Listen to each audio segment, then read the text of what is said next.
സ്മാർത്തവിചാരം നേരിടേണ്ടി വന്ന കുറിയേടത്ത് താത്രിയുടെ ആ കഥ പറയാം. ചെമ്മന്തിട്ട കുറിയേടത്ത് മനയിൽ നിന്ന് ഒരു വാർത്ത കാട്ടുതീപോലെ ദേശത്താകെ പരന്നു.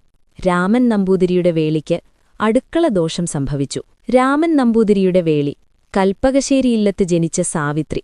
തന്ത്രങ്ങളും വേദങ്ങളും ചെറുപ്പത്തിലേ പഠിച്ചു വളർന്ന താത്രിക്കുട്ടി. 13-ാം വയസ്സിൽ അച്ഛന്റെ പ്രായമുള്ള ചെമ്മന്തിട്ട കുറിയേടത്തുമനയിലെ രാമൻ നമ്പൂതിരിയുടെ വേളിയാകേണ്ടി വന്നവൾ. അവൾക്കാണ് പരപുരുഷബന്ധം ആരോപിക്കപ്പെട്ടത്. സ്മാർത്തവിചാരമെന്ന ഭീകരമായ വിചാരണയ്ക്ക് വിധേയയാകേണ്ടി വരുമായിരുന്നു. പലപ്പോഴും നിരപരാധികളായ സ്ത്രീകളെപ്പോലും ഇത് നരകയാതനകളിലേക്ക് തള്ളിവിട്ടു. എല്ലാം അറിഞ്ഞിട്ടും കുറിയേടം മനയുടെ അകത്തളങ്ങളിൽ സാവിത്രി എന്ന താത്രിക്ക് പതിവില്ലാത്തൊരു തീക്ഷ്ണതയുണ്ടായിരുന്നു കണ്ണുകളിൽ. പുറമേ ശാന്തമെങ്കിലും ഉള്ളിൽ കൊടുങ്കാറ്റായിരുന്നു കുറിയേടത്ത് താത്രി. ഒരു മഴക്കാലത്താണ് കൽപ്പകശ്ശേരിയില്ലത്തെ അഷ്ടമൂർത്തി നമ്പൂതിരിയുടെ ആദ്യവേളിയായ ഓക്കി അന്തർജനത്തിന് ഒരു പെൺകുഞ്ഞു പിറന്നത്. ആ പെൺകുഞ്ഞിന്റെ ജനനസമയം മഹാപണ്ഡിതനും ജ്യോതിഷിയുമായ കറുത്തേടത്ത് നമ്പൂതിരിയുടെ കാതിലുമെത്തി. ഗ്രഹങ്ങളുടെ ഏറ്റക്കുറച്ചിലുകൾ ഗുണിച്ചുനോക്കി കറുത്തേടത്ത്, പെണ്ണ് പേര് കേൾപ്പിക്കൂലോ, വംശം മുടിക്കൂലോ എന്നു പറഞ്ഞുകൊണ്ട് ജാതകം കുറിച്ചു. പിന്നീട് വർഷങ്ങൾക്കിപ്പുറം ഒരുനാൾ താത്രിയും ആ വിചാരണ നേരിടേണ്ടി വന്നു. കൊച്ചി രാജാവിനായിരുന്നു കുറിയേടത്ത് താത്രിയുടെ സ്മാർത്തവിചാരത്തിനുള്ള ചുമതല.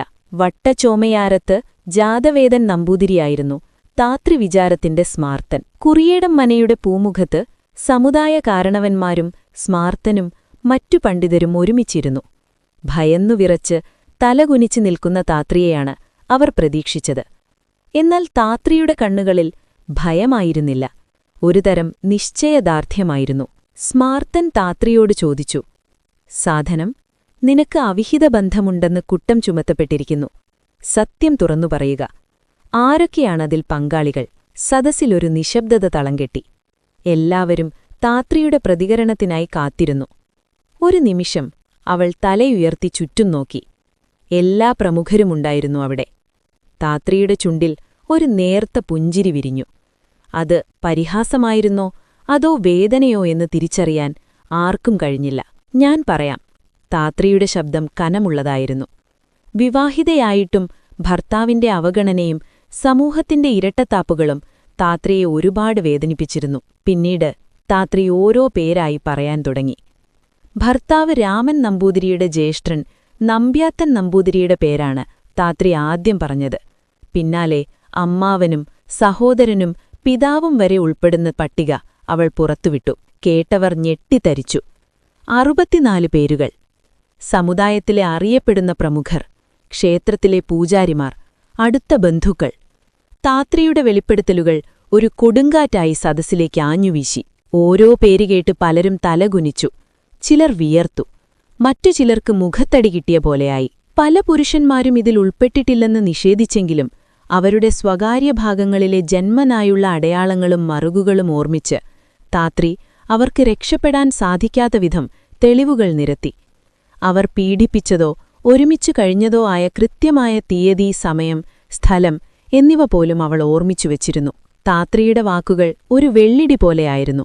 7 മാസം നീണ്ടുനിന്ന വിചാരണയ്ക്കൊടുവിൽ 65-ാമത്തെ പേര് പറയാൻ പോകുമ്പോൾ ഒരു മോതിരമുയർത്തിപ്പിടിച്ച താത്രി ചോദിച്ചു, ഞാൻ ഈ പേരും പറയേണ്ടതുണ്ടോ? അതോടെ രാജാവ് വിചാരണ അവസാനിപ്പിച്ചു.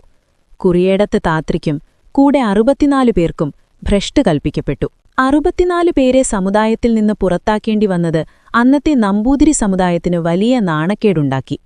ഈ സംഭവം കേരളത്തിന്റെ സാമൂഹിക നവോത്ഥാന ചരിത്രത്തിലെ ഒരു വഴിത്തിരിവായി മാറി.